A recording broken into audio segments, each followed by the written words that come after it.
Don't worry about being a people pleaser. Worry about being a God pleaser. Listen, much as you've been through too much to not keep it real with yourself. Stay your genuine self. Stay your authentic self. Don't worry about what people think about you. What they think about you don't matter. You are who you are because that's who God wants you to be. Okay, saints, God wants us to remember to stay true to ourselves, to be you. Be comfortable in your own skin, okay? Be you, baby.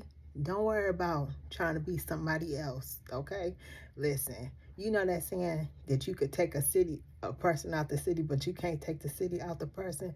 Baby, if you a city girl, if you a city guy, you a city person. If you from the field, hey, you from the field. If you from the country, you from the country. Just be you. God bless you.